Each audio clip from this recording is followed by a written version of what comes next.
Dialog Interaktif, sebuah acara khusus yang disajikan untuk penyandang disabilitas yang ada di Sumatera Selatan. Dialog Interaktif.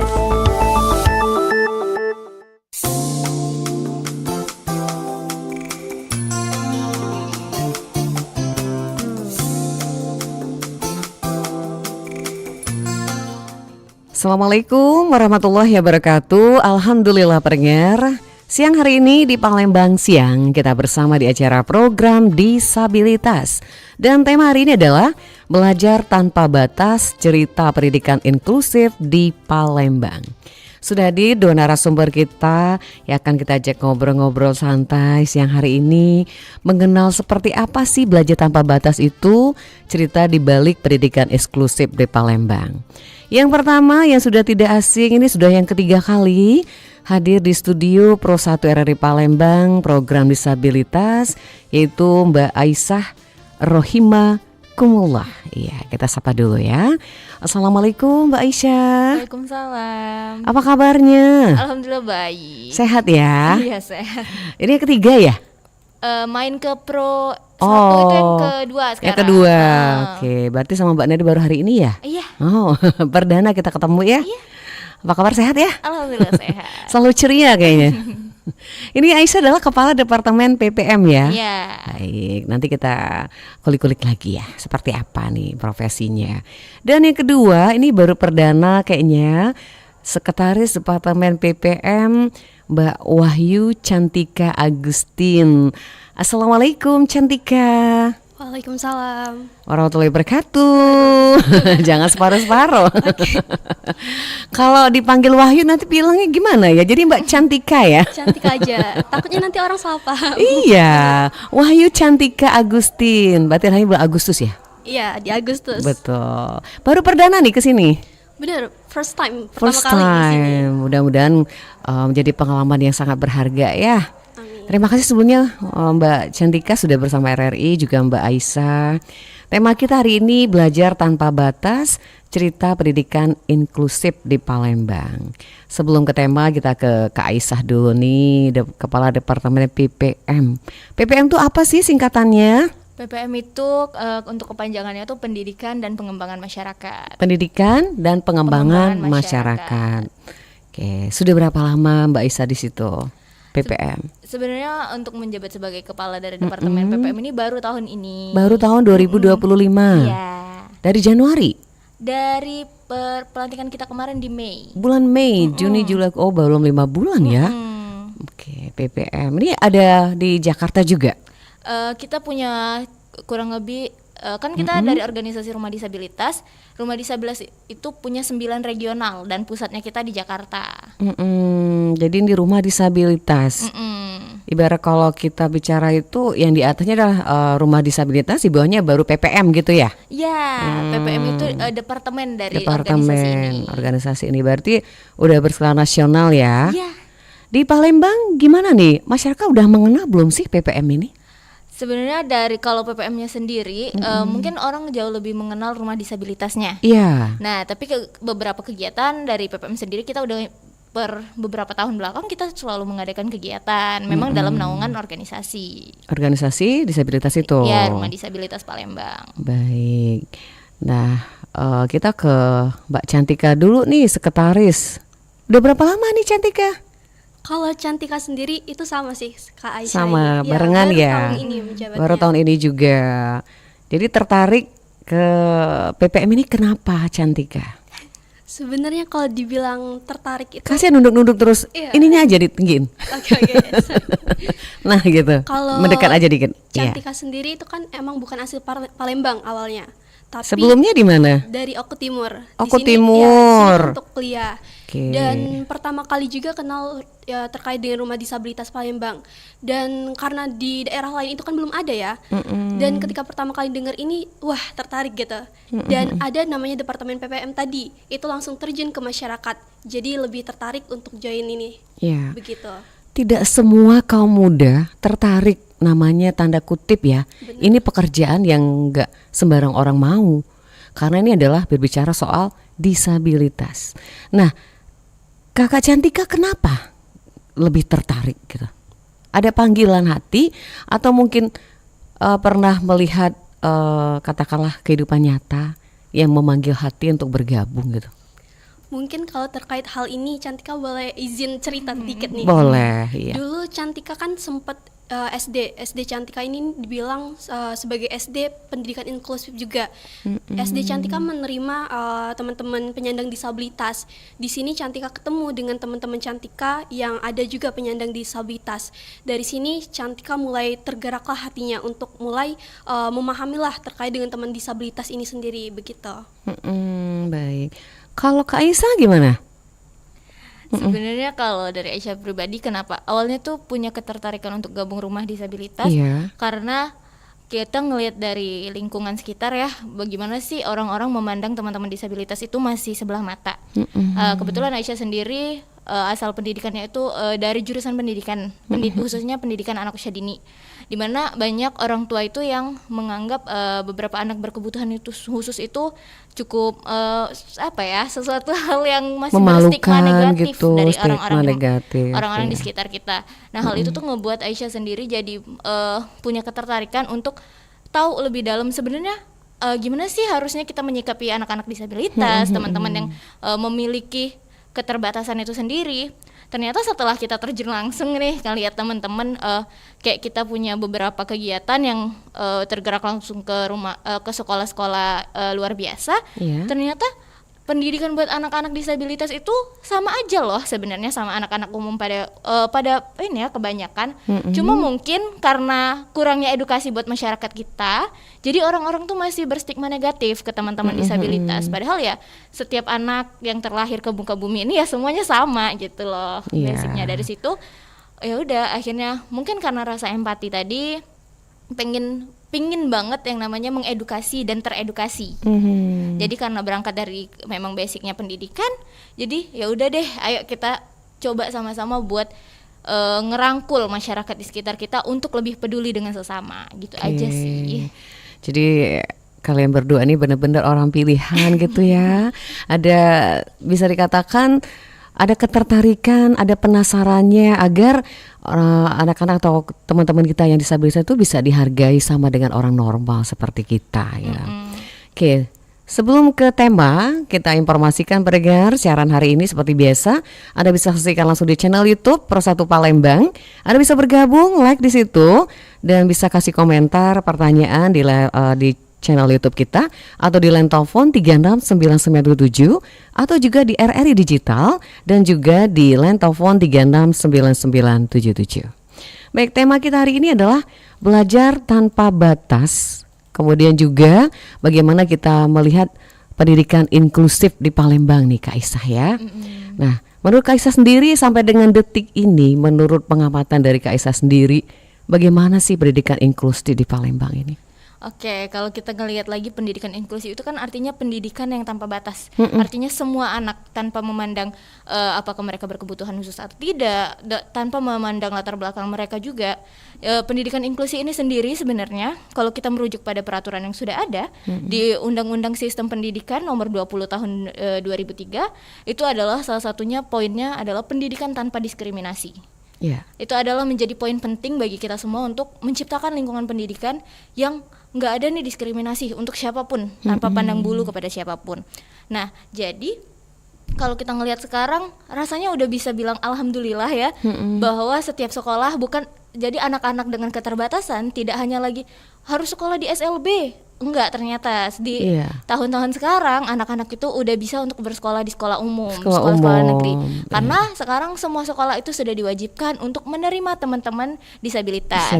Mungkin yang masih jadi PR hanya saja fasilitas dan ketenaga kerjaannya. Dari beberapa guru mungkin memadai untuk menjadi seorang guru, tapi belum memadai untuk menjaga atau mendidik anak-anak dengan kebutuhan khusus. Jadi harusnya dari pemerintah, dari teman-teman guru nih, dari semua anak-anak pendidikan, bahkan masyarakat umum harus lebih terbuka lagi yang mana untuk aware lah sama teman-teman yang disabilitas ini. Jadi nggak ada pembeda. Jadi misalnya kelasnya ada nih satu anak disabilitas tapi dipandangnya tetap berbeda, kan rasanya nggak enak ya kayak gitu, merasa terkucilkan sendiri di antara teman-teman kita yang lain, padahal sama aja. Iya. Nah jadi mungkin lebih ke fasilitas, tenaga kerjanya itu yang harus ditingkatkan lagi, itu aja sih.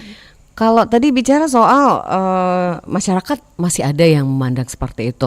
Nah ini tugas dari PPM juga kayaknya ya, Iya. untuk memberikan edukasi kepada para orang tua, kemudian masyarakat, agar mereka bisa menghargai, kemudian tidak membeda-bedakan gitu. Nah bagaimana di sini sebagai Kepala Departemen PPM, Kak Aisyah? Oke, salah satu PR besar kita di masyarakat itu adalah melakukan edukasi. Apalagi di era sekarang ya, aku rasa semua teman-teman baik orang-orang dengan generasi apapun, bukan Iya. hanya Gen Z kayak sekarang, tapi semua generasi itu rasanya sudah dekat sekali dengan internet, di mana kita bisa belajar dan Gadget mencari tahu apapun itu melalui sosial media. Jadi salah satu program kerja dari Departemen PPM itu adalah melakukan edukasi, itu namanya Disabilitas Fact. Jadi setiap hari Sabtunya kita tuh membuat postingan konten di Instagram Rumah Disabilitas Palembang, isinya tuh edukasi tentang apa sih disabilitas itu, gimana sih menyikapi teman-teman disabilitas. Nah itu biasanya itu jadi salah satu cara kita untuk mengedukasi ke masyarakat. Iya. Selain itu dari Rumah Disabilitas Palembang sendiri kita ngelakuin kegiatan yang bukan hanya untuk teman-teman disabilitas tapi skala umum. Kayak kemarin di bulan Juli kita sempat ngelaksanain perayaan Hari Anak, itu terbuka untuk umum dan teman-teman disabilitas di Lawang Borotan. Kita sempat ngadain kegiatan. Jadi di sana kita ada edukasinya untuk para orang tua, jadi terbuka untuk semua orang tua untuk tahu bahwa bagaimana sih menyikapi anak-anak ini, bukan hanya mereka orang tua yang memiliki anak kebutuhan khusus, tapi orang tua yang memiliki anak normal pada umumnya. Nah, terus juga kita ada beberapa kali kita akan sosialisasi ke sekolah, sosialisasi kayak kemarin kita sempat ada kegiatan bareng di BAM, Bina Autis Mandiri. Kita berkegiatan di sana untuk mengedukasi teman-teman juga di sana. Nah selain itu kita lebih cenderung memanfaatkan kegiatan-kegiatan yang melingkup ke satu kota sih. Di Palembang kita buat kegiatan. Di next time kita ada proker besar di akhir tahun. Itu namanya memperingati Hari Disabilitas Internasional.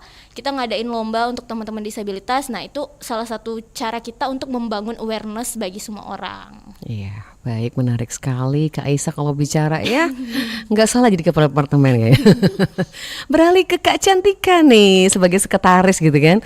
Pasti banyak agenda-agenda yang akan dilakukan di tahun 2025.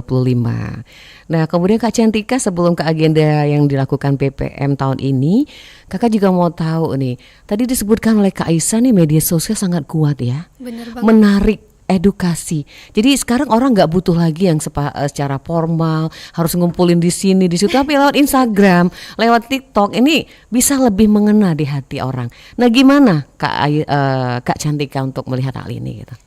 Kalau melihat hal ini sendiri, seperti yang kita tahu kan bahwa media sosial ini bisa dibilang jangkauannya lebih luas gitu. Iya. Setiap orang itu bisa melihat dari media sosial.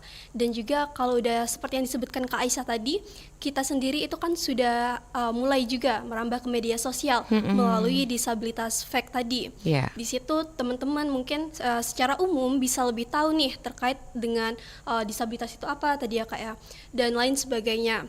Jadi menurut Cantika sendiri, untuk media sosial ini sangatlah penting untuk di era sekarang ini, apalagi untuk organisasi seperti Rumah Disabilitas Palembang. Baik, jadi sangat penting ya. Benar. Bahkan harus digalakkan gitu. Benar banget. Kak Cantika, di PPM ini berapa orang sih yang bekerja gitu? Kalau untuk PPM ini Iya. kurang lebih itu ada 13 anggotanya. 13 termasuk kalian berdua. Benar Bang. Iya, 13. Itu sistem kerjanya kalau boleh tahu nih, ikut-ikutip gitu, ulik-ulik gimana nih? Apakah kumpulnya setiap hari? Kemudian apakah cuman lewat katakanlah media digital, atau memang harus kumpul di satu tempat gitu? Poskonya di mana nih? Kita punya sekretariat Rumah Iya. Disabilitas itu ada di KM 5. Kilometer 5 gak terlalu jauh berarti dari Iya. RRI. Tepatnya di mana tuh kilometer Kita 5? tuh masih sekretariat kecil aja sih, Kecil. jadi kita sewa tempat gitu. Sewa tempat. Jadi di situ kumpulnya di sana, menyusun program Iya. gitu. Oke, jadi ini bisa dikatakan harus juga butuh perhatian juga ya dari pihak pemerintah ya. Iya. Sampai saat ini Kak Isa merasakan nggak sih hal itu? Kita sebenarnya dari Rumah Disabilitas Palembang sendiri sudah sempat melakukan audiensi sama Bapak Wali Kota. Iya. Tapi kemarin itu untuk kegiatan kita Hari Anak, kita audiensi. Kita sebenarnya kalau secara bekerja sama dengan pemerintah, alhamdulillahnya kita sudah bisa dibilang untuk dikenal mungkin sama pihak pemerintahan. Kita sudah pernah audiensi. Dan sangat welcome ya pemerintah kota. Kita sudah pernah audiensi langsung sama pihak Dinas Sosial Palembang, provinsi juga kita pernah. Sudah. Jadi sebenarnya kalau untuk orang tahu, alhamdulillahnya Rumah Disabilitas sekarang sudah lebih banyak dikenal oleh beberapa pihak, karena juga kita memang bekerja sama, bertemu langsung dengan pihak-pihak tertentu. Baik. Jadi alhamdulillah sebenarnya itu, tapi mungkin masih jadi PR-nya kita saat ini adalah sekretariat ya, karena kita masih sewa tempat. Mungkin kedepannya ya semoga kita segera punya tempat yang lebih layak Lebih lagi layak untuk kita ya. berkumpul. Kalau sewa berarti mau dibayar dong ya? Iya. Apakah itu sudah ibaratnya itu dipikirkan gitu ke depan, kan itu bisa dikatakan jangan sampai membayar lah ya. Kalau bisa namanya hal seperti ini tetap diberikan khusus gitu. Ya, mudah-mudahan kedepannya ya Iya, akan lebih baik lagi. Nah, ke Kak Cantika, kalau bicara soal inklusif, ini tadi Kak Aisyah mengatakan ini tidak membedakan baik yang normal ataupun yang disabilitas. Jadi orang tua punya edukasi bagaimana dia bisa, kalaupun anaknya punya keterbatasan, agar tidak merasa rendah diri, kemudian merasa malu, merasa anakku kayak gini, gimana sih dari PPM sendiri memberikan hal itu kepada para orang tua? Sebenarnya kalau terkait dengan hal ini mungkin kita merujuk terlebih dahulu terkait dengan pendidikan. Kalau pendidikan sendiri kan itu sudah diatur nih di Undang-Undang 1945, tepatnya itu di pasal 31 dan 28C. Setiap orang itu berhak memperoleh pendidikan. Nah, kalau terkait dengan pendidikan inklusif sendiri, ini kan yang udah dijelaskan oleh Kak Aisyah tadi, tidak membeda-bedakan.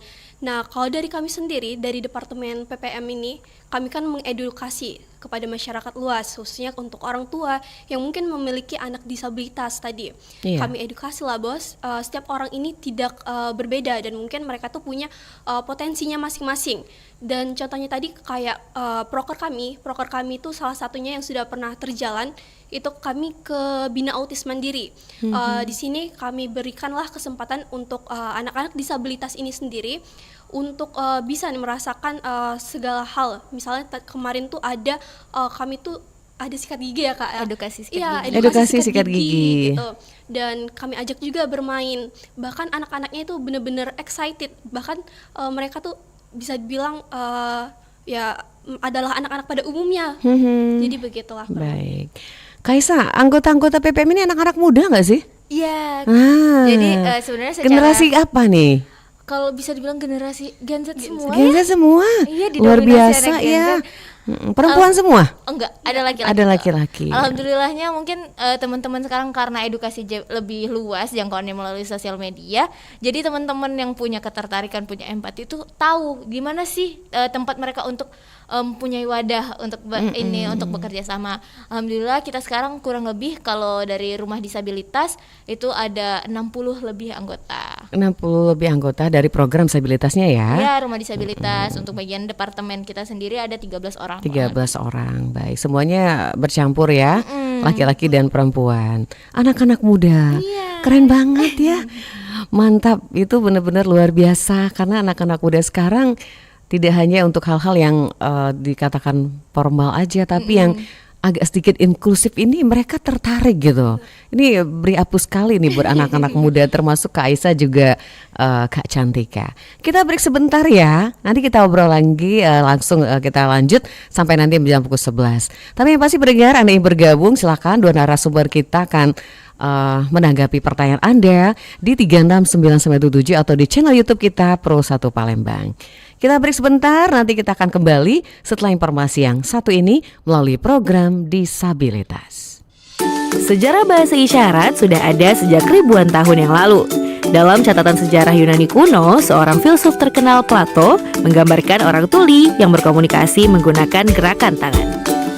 Di Indonesia, bahasa isyarat diperkirakan mulai digunakan sekitar abad ke-20. Saat itu, faktor penting yang mempercepat pengembangan bahasa isyarat di Indonesia adalah berdirinya sekolah untuk anak-anak tuli. Bahasa isyarat yang digunakan di Indonesia dikenal dengan nama Bahasa Isyarat Indonesia atau Bisindo. Bisindo merupakan bahasa isyarat yang memiliki variasi di berbagai daerah di Indonesia, menyesuaikan dengan budaya dan kebiasaan lokal. Bahasa isyarat tidak hanya penting bagi mereka yang mengalami gangguan pendengaran, tetapi juga merupakan simbol inklusi dan keberagaman. Dalam konteks diversity disabilitas, bahasa isyarat memberikan hak dan kesempatan yang sama bagi penyandang disabilitas untuk berkomunikasi dan berpartisipasi penuh dalam masyarakat.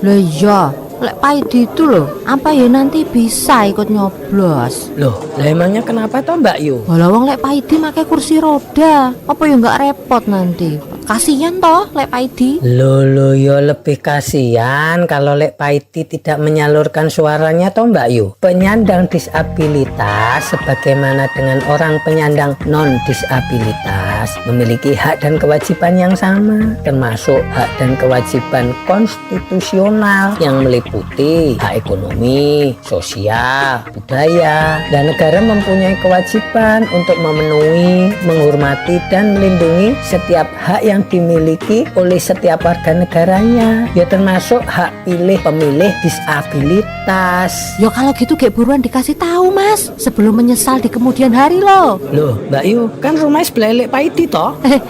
Oh iya ya.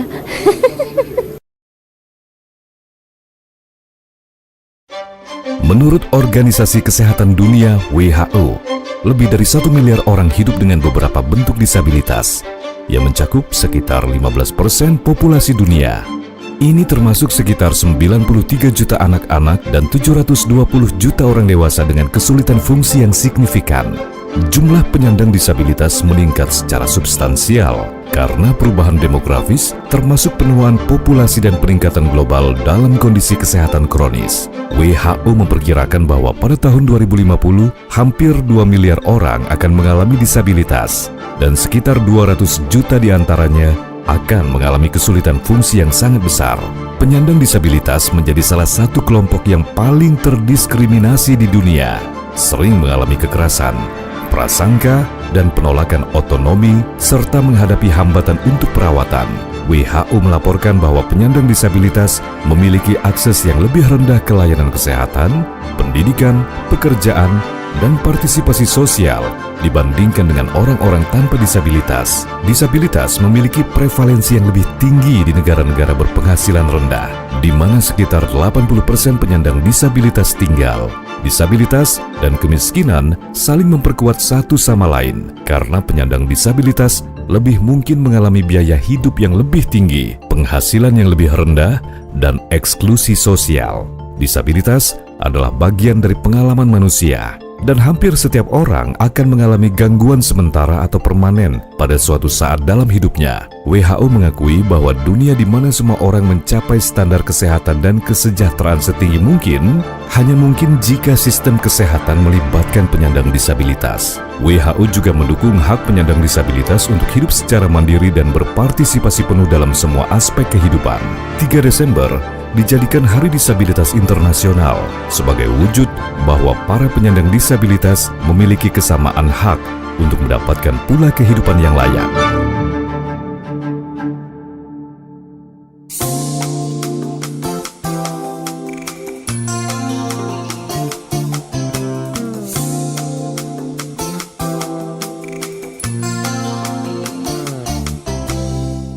Pendengar, kita lanjut kembali obrolan kita di siang hari ini, program disabilitas dengan tema Belajar Tanpa Batas, cerita pendidikan inklusif di Palembang bersama Kak Isa dan juga Kak Cantika. Di kesempatan siang hari ini, silakan pendengar yang mau bergabung, kita undang Anda di line telepon 36997 atau juga di channel YouTube kita Pro 1 Palembang dan di WA Pro 1 0821 7927 9090. Oke, kita lanjut ya Kak Isa juga Kak Cantika. Tadi kita mengulas mengenai program PPM, kemudian juga agendanya tadi belum sempat disinggung juga sama Kak Cantika ya. Apa aja tuh programnya kalau boleh tahu? 2025 udah tinggal menunggu berapa bulan lagi gitu. Ya, mungkin Kak Aisyah atau Kak Cantika bisa saling menambahkan. Ya. Boleh, terkait dengan program dari Departemen PPM ini sendiri. Iya. Sebentar, Nggak apa-apa. agak batuk dikit ini. Iya. Itu kan kalau udah terlaksana, itu kami ada disabilitas fakta tadi, itu di Instagram. Jadi buat teman-teman yang mau tahu lebih lanjut boleh follow Instagram Rumah Disabilitas Palembang. Nah, terus kami juga ada kolaborasi RDP Sehari Bersama Anak Hebat, itu ke Sekolah Bina Autis Mandiri tadi. Kapan itu?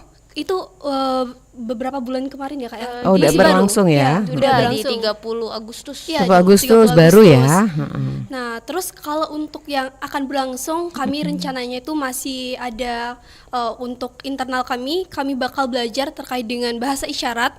Jadi supaya kami tuh bisa lebih tahu lah dan mengenal untuk teman-teman penyandang disabilitas ini. Kemudian kami tuh juga ada diskusi publik sebenarnya mau terlaksana ini. Rencananya itu mau bahas-bahas juga mengenai teman-teman disabilitas, kira-kira apa aja sih yang masih mereka perlukan, atau bisa juga bahas terkait dengan misal kami ajak mahasiswa yang peduli tentang teman-teman disabilitas ataupun terkait dengan fasilitas yang teman-teman disabilitas itu masih belum dapatkan gitu. Mungkin Kak Aisyah ada tambahan? Iya boleh Kak Aisyah ditambahkan. Oke, selain itu kita ada program nantinya pelatihan untuk teman-teman disabilitas. Dalam hal ini kita rencananya mau pelatihan audio novel. Terus selain itu juga kita ada kegiatan ini bakti sosial. Bakti sosial juga. Audio apa tadi? Audio novel. Seperti apa itu? Nah kan kalau orang kebanyakan tuh taunya novel itu dalam bentuk buku ya. Iya. Kayak buku yang harus kita baca tebel. Kadang nggak semua orang tuh suka membaca. Kecenderungan literasi di Indonesia itu cukup minim. Baik. Jadi salah satu inovasi dalam beberapa tahun terakhir itu dari teman-teman penulis adalah audio novel. Kalau yang sebelumnya e-book atau digital book melalui ponsel kita baca di mana-mana, sekarang itu novel juga udah tersedia dalam bentuk suara. Jadi seperti apa? Penasaran juga. Jadi sama sistemnya kayak kita mendengar musik. Oh, Kayak kita gitu. dengar lagu. Nah, tapi kalau di sini kayak kita didongengin, kita diceritain sama orang. Jadi kayak kita baca cerpen gitu ya? Ya, jadi kayak kita bisa taruh handphone kita bisa dengerin aja nih cerita dari buku itu tuh apa sih gitu. Jadi sistemnya itu audio. Jadi itu lebih. Pengisinya siapa? Nah, rencananya kita mau berkolaborasi sama teman-teman disabilitas, khususnya teman-teman tunadaksa. Tunadaksa. Ya karena dia bisa ya. Seperti itu. Sudah kelihatan bakat-bakat mereka gitu? Kita masih bekerja sama, kita masih mau cari-cari talentnya dulu ya. Jadi Karena talent-talentnya dari disabilitas juga. Kirain Kak Aisyah sama Kak Cantika yang ngisi. kita Jadi, bagian pengamat aja. pengaman aja. Jadi langsung mereka yang merasakannya. Asik juga ya. Kita tunggu nanti ceritanya seperti apa. Biasa jadi penarik juga buat mereka untuk mendengarkan. Kita sekarang ke disabilitasnya sendiri, katakanlah anak yang punya kebutuhan khusus. Bicara soal kebutuhan khusus, ini banyak versi ya Kak Aisyah. Ada yang kekurangan di bagian telinga, mata. Nah, kalau kekurangan keterbatasan seperti ini, bagaimana Kak Aisyah kita untuk yang namanya memberikan perhatian khusus kepada mereka? Karena kan setiap anak itu punya beda karakter, beda cara kita mendekatinya atau cara kita pembelajaran inklusifnya seperti apa nih Kak Aisyah? Oke, sebenarnya kalau kita bahas lagi ke disabilitas itu kan mungkin bisa dibilang salah satu bentuk kekurangan secara normal. Tapi sebenarnya pada umumnya bukan hanya teman-teman yang terlahir dengan disabilitas, tapi teman-teman normal seperti Aisyah pribadi atau bahkan teman-teman normal lainnya, itu kita semua bisa aja mengalami disabilitas.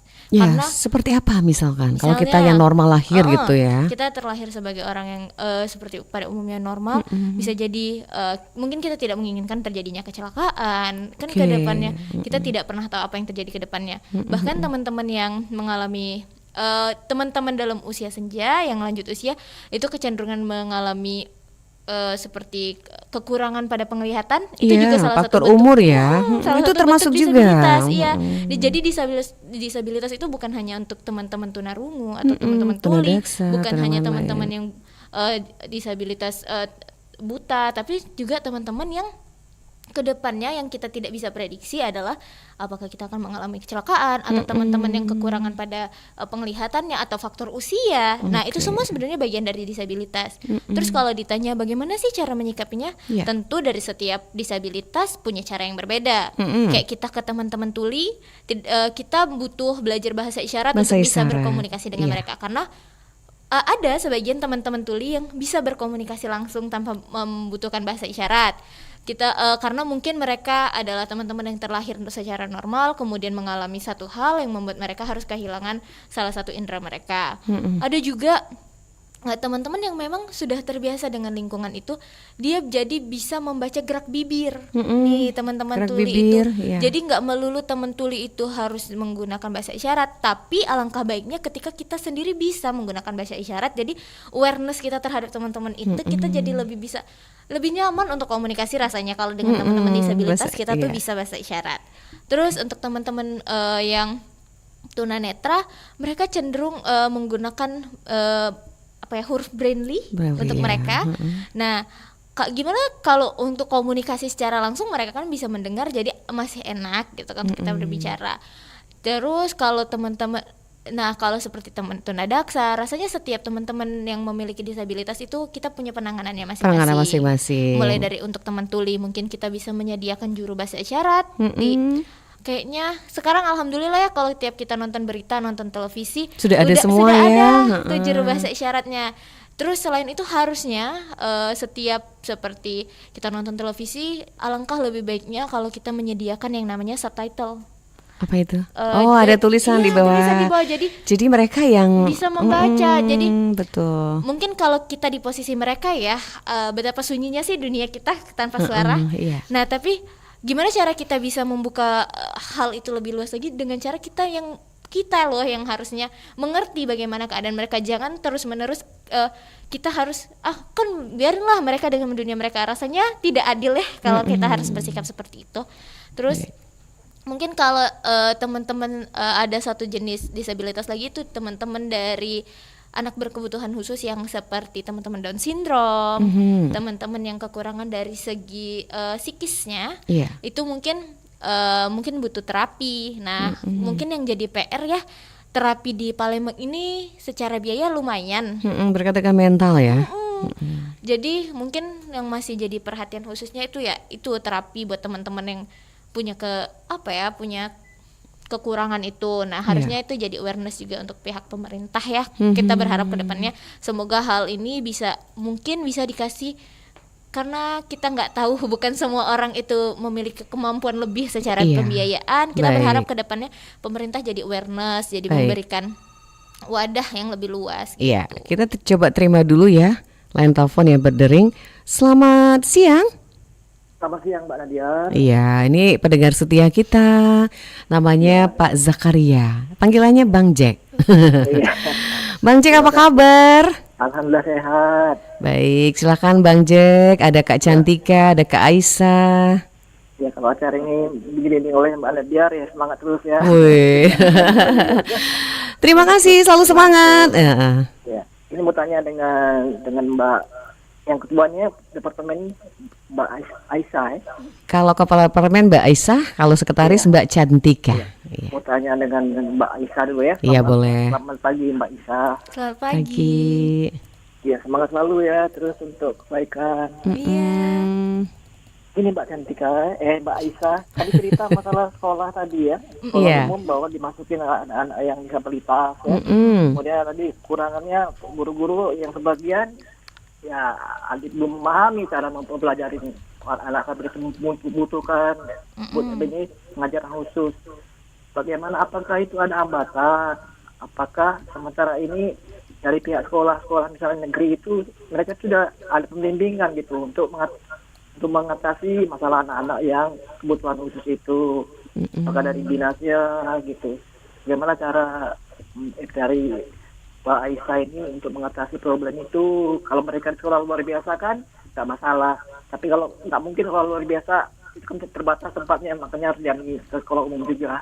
Iya, baik. Tanggapannya Terima kasih. Assalamualaikum warahmatullahi wabarakatuh. Waalaikumsalam warahmatullahi wabarakatuh. Pendengar setia kita selalu mengikuti setiap hari Sabtu. Pak Jakar ini selalu memberikan pertanyaan. Jadi dia ingin lebih mendalam nih, seperti apa Kak Aisyah juga Kak Cantika tantangan. Tadi disebutkan anak-anak disabilitas bisa sekolah umum. Nah silakan Kak Aisyah dulu, nanti Kak Cantika bisa menambahkan. Oke, sebenarnya kalau dibilang tentang tantangan dari sekolah umumnya untuk anak-anak disabilitas ini, mungkin PR besarnya adalah tenaga pendidik, benar kata Pak Zakaria tadi.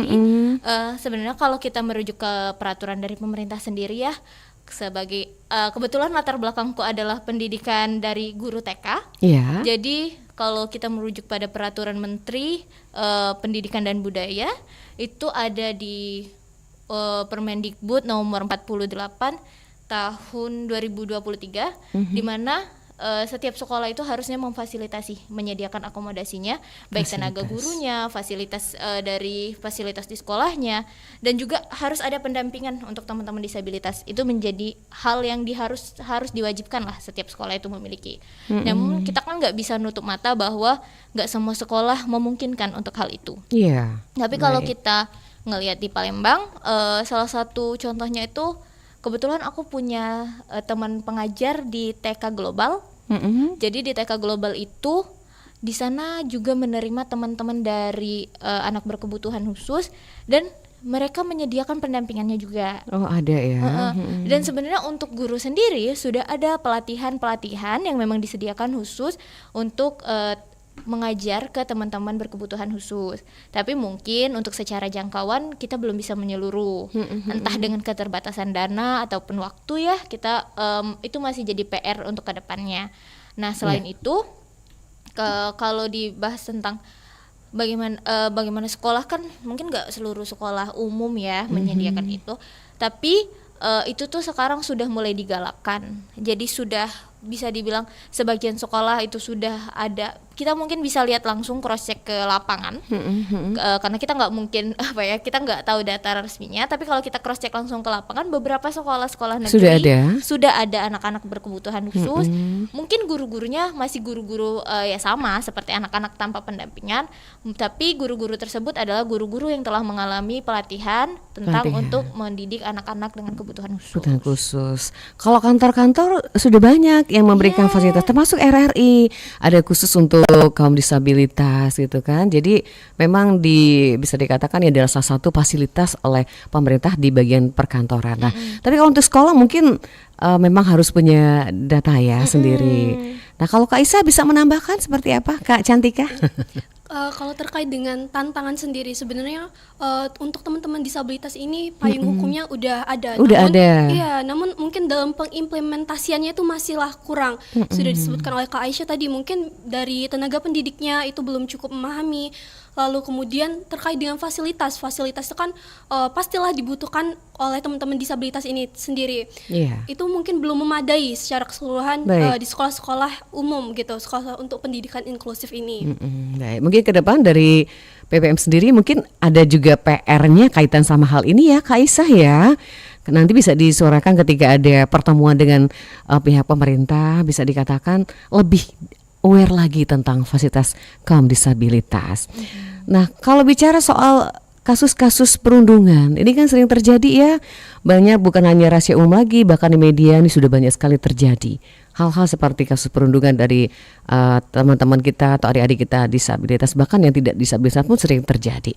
Kak Aisyah menanggapi hal ini seperti apa? Ini ada juga edukasinya gitu dari PPM. Nih, salah satu PR besar adalah stigma atau pandangan kita. Kadang kita nggak bisa bohong ya, mungkin aku pribadi pun pernah ada di fase itu waktu masih belum teredukasi, bahwa kita tuh selalu menganggap kita yang normal ini adalah orang yang jauh lebih baik dari teman-teman berkebutuhan khusus. Padahal sebenarnya pemikiran seperti itu kan hal yang salah ya. Sebenarnya kita semua tuh sama aja. Nah, teman-teman yang melakukan perundungan itu kecenderungannya adalah mereka yang merasa dirinya jauh lebih di atas daripada yang lain. Nah, hal ini kan disebabkan karena minim edukasi. Jadi mungkin kalau sekarang kebetulan di beberapa sekolah-sekolah itu sudah aku perhatikan beberapa anak-anak SD itu di buku mereka, khususnya di pelajaran bahasa Indonesia, mereka ada satu bab khusus mempelajari tentang apa aja sih bullying itu sebenarnya. Karena kadang anak-anak tuh ya namanya mereka masih dalam fase belajar, masih tidak tahu, masih mencari-cari tentang diri mereka sendiri. Jadi mereka itu tidak tahu apa yang mereka lakukan itu salah atau benar. Dan juga kebetulan ada mungkin beberapa pihak yang menganggap nggak apa-apa, hal itu kan namanya juga anak-anak. Nah, dia nggak biasa. Berlindung di balik kata nggak apa-apa, namanya juga anak-anak, itu adalah salah satu bentuk kesalahan. Karena kedepannya anak-anak itu akan menganggap bahwa hal yang dia lakukan bukan sebuah kesalahan, melainkan hal yang normal-normal aja kok untuk dilakukan pada usiaku. Padahal hal kayak gitu harusnya dibenahi. Dimana itu jadi PR juga ya buat kita semua, bukan hanya teman-teman dari rumah disabilitas, bukan hanya dari teman-teman departemen PPM, tapi juga bagi masyarakat umum, khususnya para orang tua, dimana kita harusnya mengajarkan kepada anak-anak kita, generasi di bawah kita, bahwa setiap orang itu sama loh. Kita tidak boleh menganggap remeh teman-teman yang berkebutuhan khusus atau menganggap diri kita jauh lebih tinggi daripada mereka. Nah, kalau ngelihat contoh pembulian ya, kayaknya PR besar banget tuh. Kadang kita nggak sengaja namanya kita ngomong, kita nggak tahu kalau kata-kata kita tuh menyakiti. Nah, betul. Sebenarnya tanpa kita sadar ya. Itu juga salah satu bentuk bully ya. Kadang mungkin orang yang tidak sengaja membandingkan dirinya dengan orang lain yang berkebutuhan khusus, itu juga bentuk bully sebenarnya. Tapi mungkin karena minimnya edukasi tadi, itu yang jadi PR untuk kita semua. Jadi mungkin untuk kedepannya, kalau sekedar anak-anak dari teman-teman departemen PPM yang mengedukasi, kayaknya kurang juga ya. Kita cuma tenaganya 13 orang. 13 orang, dimana dengan kesibukan dan rutinitas kita masing-masing, kalau hanya kita yang bertugas untuk mengedukasi, rasanya itu akan selalu jadi PR sampai ke generasi berikutnya. Nah, makanya wadahnya kita, dimanapun kita bisa bersuara, tidak harus menjadi bagian dari sebuah organisasi, tidak harus menjadi bagian dari sebuah departemen, tapi dimana kita paham bahwa hal itu adalah sebuah kesalahan, harusnya menjadi PR untuk kita memberitahu bahwa hal ini tidak baik, hal ini tidak boleh untuk dilakukan ke depannya. Berarti harus tugas bersama ya? Nggak bisa jadi menumpahkan tugas itu kepada satu pihak aja. Kayaknya kalau menumpahkan satu pihak nggak akan beres deh. Baik, jadi intinya harus kolaborasi, masyarakat, orang tua, dan juga terutama pihak pemerintah juga harus seperti itu. Kak Cantika, tadi Kak Aisyah menyatakan ada rutinitas tersendiri ya. Nah, bagaimana sih kalian membagi waktu antara, namanya kita manusia ya, nggak mungkin kita harus fokus dalam satu hal. Pasti kita punya urusan pribadi, urusan karir, kemudian seperti itu. Nah, bagaimana mengatur hal itu? Kalau terkait dengan mengatur hal ini sendiri, karena kan tadi udah disebutin juga, kalau rata-rata anggota kami ini itu Gen Z yang rata-ratanya itu masih kuliah. Betul. Yang notabene pasti juga sibuk untuk fokus kuliah, akademik. Terus untuk akademik, dan terbagi lagi untuk organisasi ini. Kalau terkait dengan rutinitas, kami tuh harus bisa mengatur waktu itu sendiri, time manajemennya.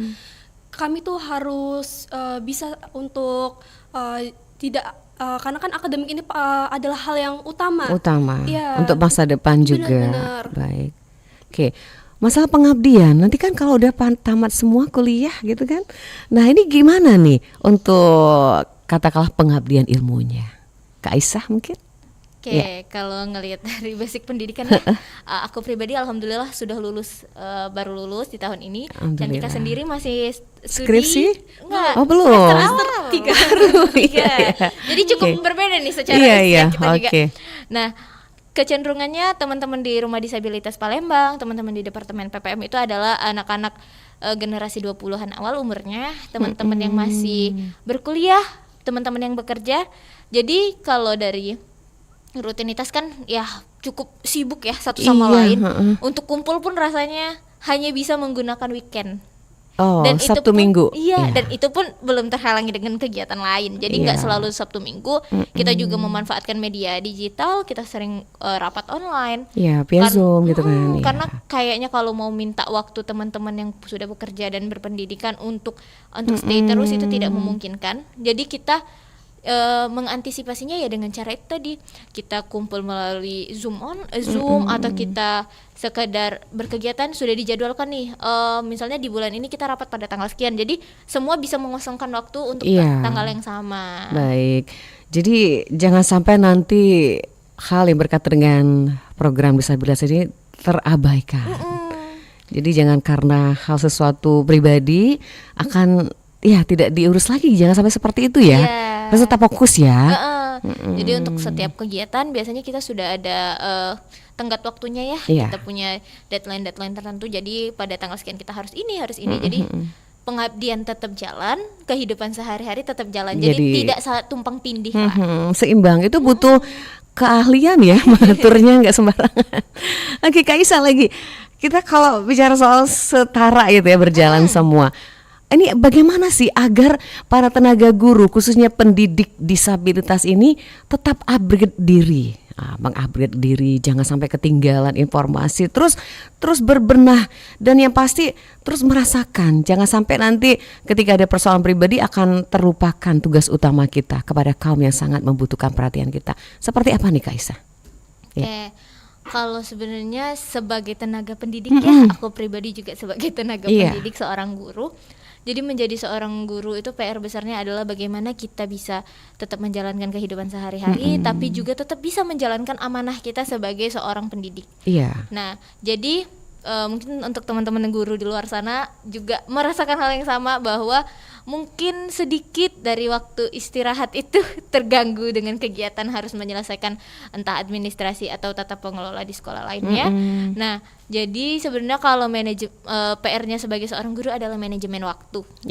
Harus bisa menghandle, ini waktunya mengajar. Setelah mengajar pun teman-teman guru pasti merasakan bahwa ada pelatihan yang harus diikuti supaya ya itu tadi bentuk cara kita untuk upgrade ilmu. Karena kayaknya kalau kita nggak upgrade ilmu di era sekarang akan tergeser nih tenaga pendidik sama digitalisasi, yaitu AI itu kan sudah di mana-mana. Bener. Artificial intelligence itu memang menjadi salah satu bekal ya. Iya, bisa membantu tapi juga bisa menggeser posisi kita pribadi. Tapi aku rasa sebagai seorang tenaga pendidik, AI tidak akan bisa menggantikan. Betul. Karena proses pendidikan itu bukan hanya kegiatan mentransfer ilmu, tapi juga mentransfer bagaimana etika, moral, gitu. akhlak. Nah, jadi hal-hal kayak gitu nggak bisa ditanamkan oleh sekadar bantuan AI. Baik. Jadi guru-guru itu pasti akan selalu upgrade ilmunya. Iya, itu harus ya.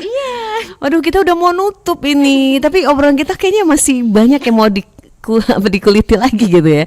Nah, di penghujung ini mungkin kita ingin sesuatu pesan atau sekadar motivasi buat pendengar kita berkaitan dengan tema hari ini, belajar tanpa batas, cerita di balik pendidikan inklusif di Palembang. Mungkin kita mulai dari Kak Aisyah dulu, nanti Kak Cantika ya. Mungkin ada yang mau disampaikan hari ini, silakan. Oke, karena kita hari ini ngebahas tentang belajar tanpa batas, tentang bagaimana pendidikan itu sendiri. Karena pendidikan itu adalah wadah untuk semua orang tanpa batasan. Artinya kita sebagai masyarakat umum, bukan hanya 1-2 orang, bukan hanya pemerintah atau hanya teman-teman dari organisasi, tapi juga semua masyarakat untuk ikut andil bahwa menciptakan pendidikan itu tanpa batasan, tanpa batas diskriminasi, tanpa batas stigma negatif dari masyarakat, tanpa batasan kebutuhan apapun. Harusnya kita menciptakan wadah yang lebih luas lagi. Itu aja sih. Kak Cantika? Kalau dari aku sendiri mungkin singkat saja, itu education to for all not limits, yang artinya harapannya ke depannya pendidikan ini bisa dijangkau secara merata untuk teman-teman keseluruhan, tidak hanya terbatas kepada mereka yang umum saja gitu. Dan mungkin kita akan bisa lebih aware lagi terkait dengan lingkungan, terkait dengan stigma yang diciptakan, karena kita itu sama di sini, kita semua sama rata di sini. Mungkin gitu aja. Baik, terima kasih Kak Aisyah, Kak Cantika. Teruslah berprestasi ya, terus mengabdikan diri sebagai seorang tenaga pendidik yang luar biasa. Sukses semuanya ya, untuk Cantika studinya juga, dan Kak Aisyah mudah-mudahan PPM ini akan bermanfaat selalu buat masyarakat. Amin. Ya. Terima kasih, sukses, sehat selalu. Assalamualaikum warahmatullahi wabarakatuh. Waalaikumsalam warahmatullahi wabarakatuh. Baik, pendengar, sampai di sini obrolan kita di program Disabilitas dengan tema belajar tanpa batas, cerita pendidikan inklusif di Palembang bersama Kak Aisyah rahimakumullah, Kepala Departemen PPM, dan juga Kak Wahyu Cantika Agustin, Sekretaris Departemen PPM bersama kita. Terima kasih Mbak Zakaria sudah bergabung di line telepon tadi, juga semua pendengar yang sudah memonitor siaran kita hari ini melalui program Disabilitas. Semoga memberikan manfaatnya bagi kita semua, penuh keberkahan. Saya Nadia bersama rekan Bunga pamit undur di program Disabilitas. Semoga apa yang kita dengar hari ini akan menambah wawasan kita. Kami tutup dengan ucapan wassalamualaikum warahmatullahi wabarakatuh.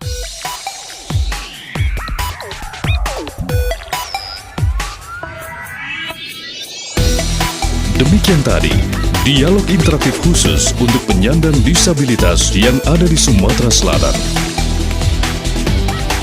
Terima kasih atas perhatian Anda. Sampai jumpa.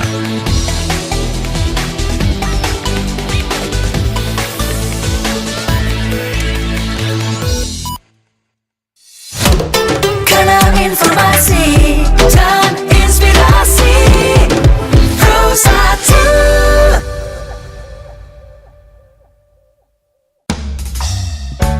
Tahukah Anda bahwa Louis Braille bukanlah penemu huruf Braille? Huruf Braille diciptakan prajurit Prancis bernama Charles Barbey. Saat itu, Barbey, yang merupakan pasukan Napoleon Bonaparte, menciptakan sistem penulisan unik saat perang.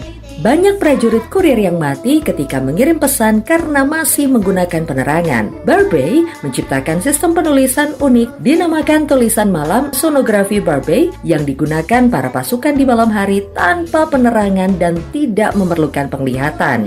Sementara itu, di sebuah desa kecil di Capre, Prancis, tinggal seorang bocah tunanetra bernama Louis Braille. Anak ini kemudian berteman dengan Barbey beberapa tahun setelah Perang Prancis usai. Braille kemudian mengadopsi sistem penulisan yang diciptakan Barbey untuk melakukan komunikasi secara efisien dengan teman tunanetra lainnya, sehingga huruf Braille dikenal sampai sekarang. Pastikan Anda berada di frekuensi yang tepat untuk mengikuti seluruh ragam acara RRI Palembang yang bisa Anda dengarkan di seluruh jangkauan siar yang ada di Sumatera Selatan. Pro 1 RRI Palembang 92,4 MHz, Pro 2 91,6 MHz, Pro 4 88,4 MHz, Pro 5 89,2 MHz, Pro 3 93,7 MHz. Stasiun Relay Batu Raja 90,5 MHz, Stasiun Relay Belitang 97,6 MHz, Stasiun Relay 4 Lawang 98,9 MHz, Stasiun Relay Indralaya 93,9 MHz, Stasiun Relay Lahat 90,2 MHz. Segera kita bergabung bersama Pro 3 Radio Republik Indonesia untuk mengikuti Warta Berita.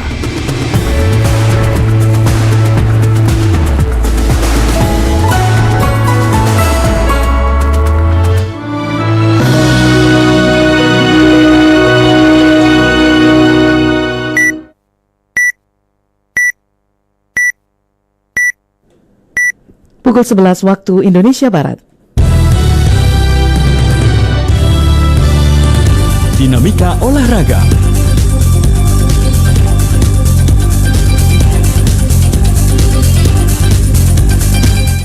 Bayern Munchen sukses meraih kemenangan 4-0 atas Werder Bremen pada pekan kelima Bundesliga. FIFA menjatuhkan sanksi kepada Federasi Sepak Bola Malaysia FAM dan 7 pemain terkait pemalsuan dokumen dalam proses naturalisasi. Francesco Bagnaia merebut pole MotoGP Jepang 2025 setelah mengalahkan Joan Mir dan Marc Marquez pada babak kualifikasi. Salam olahraga, senang sekali kami bisa kembali menemani Anda dengan serangkaian informasi menarik dari dunia olahraga dalam maupun luar negeri. Anda bisa menyimak informasi selengkapnya bersama saya Esti Sulistya untuk Dinamika Olahraga Siang Pro 3 edisi Sabtu 27 September 2025.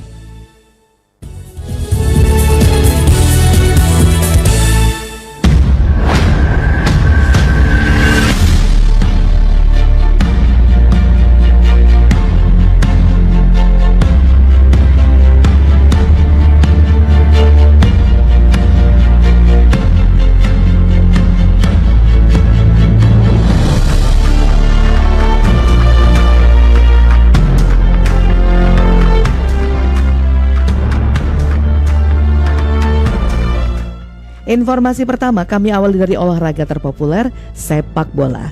Bayern Munchen sukses meraih kemenangan 4-0 atas Werder Bremen pada pekan kelima Bundesliga dini hari tadi. Laga ini juga menandai torehan 100 gol Harry Kane bersama dengan Bayern. Untuk informasi selengkapnya disampaikan Liliana Dea. Olise. And the flick on is in. Jonathan Zaha.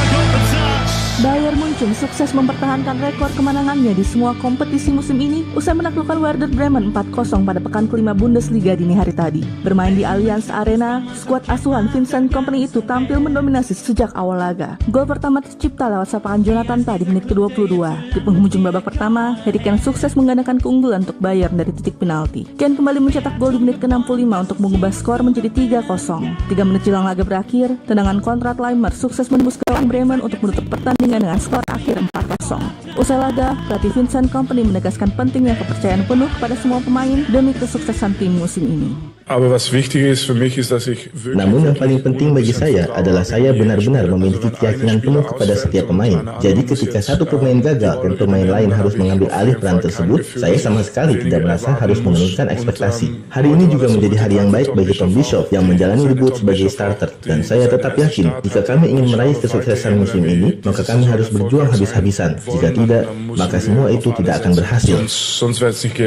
Sementara itu pertandingan ini hari tadi juga menjadi laga spesial bagi penyerang Bayern Harry Kane. 2 gol yang ia lesakan ke gawang Bremen melengkapi torehan 100 golnya bersama Bayern yang berhasil diraih hanya dalam 104 pertandingan.